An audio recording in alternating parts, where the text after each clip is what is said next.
Mob Psycho 100 is a manga series created by mangaka 1. Mob Psycho is definitely one of my favorite anime series. I just love it because apart from everything else that this series has to offer, I just simply identify with our main character, Mob.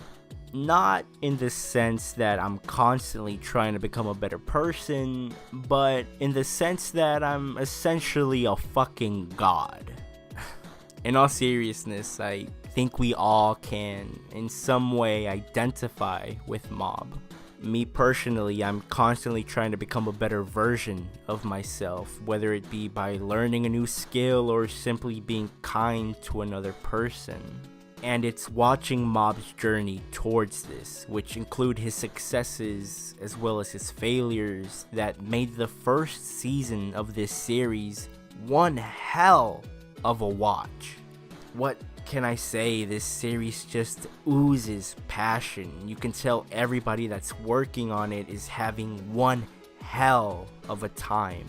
And while I thought that Studio Bones was going to have trouble topping the first season, oh boy, was I wrong. Not only were the previews leading up to this first episode filled with amazing content that, granted, my anime-only eyes cannot yet understand, but this first episode did absolutely everything, and I mean everything, right.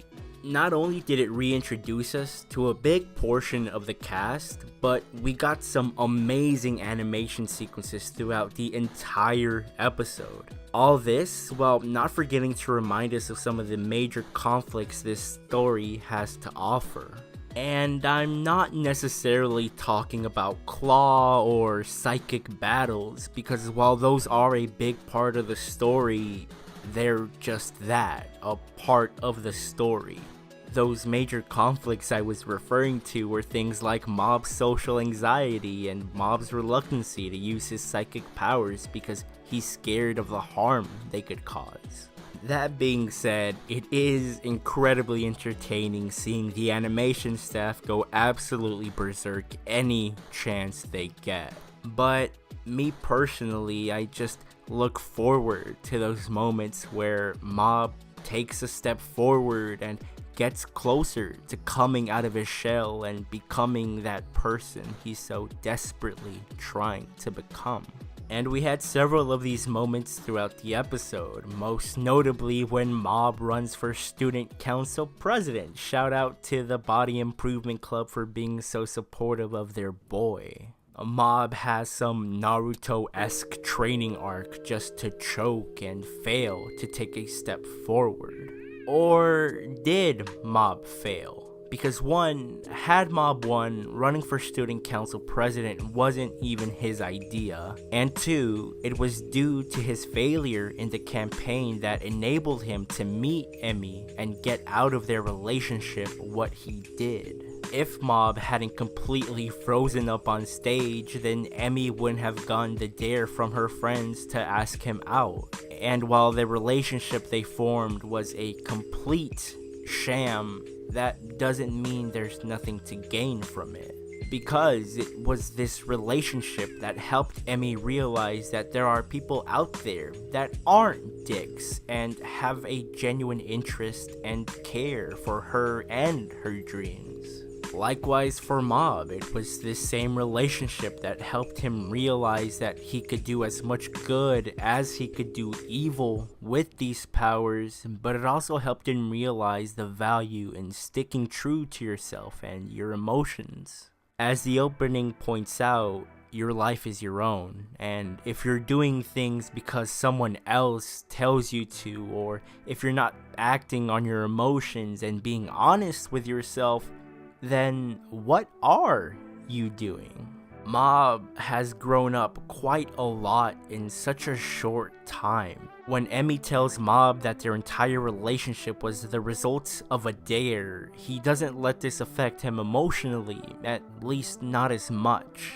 Instead, Mob sits and analyzes what Emmy said to him, as there was possibly something of value in those words for Mob.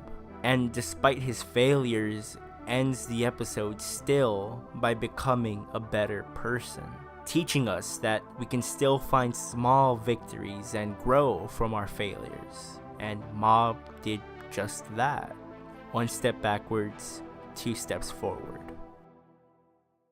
Mob Psycho is a weird series. We could have one half of the episode dedicated to a major development in Mob's character and therefore offer a lot to discuss. Meanwhile, the remaining half of the episode could be about Reagan massaging people. That being said, I don't know how these discussions are going to go or how long they'll be, but I'm curious to find out, so I won't let that stop me from discussing one of my favorite series with you. So that being said, I'm curious to read any thoughts you had about this episode, as well as any predictions you may have for this season. Talk about what you liked, what you didn't like, and what you got from this episode. Did it teach you anything? And like I said, any predictions you may have. Like, what the fuck was Tsubomi doing at the end of the episode? Does she secretly love Mob but want him to come out of his shell before confessing? Let me know what you think.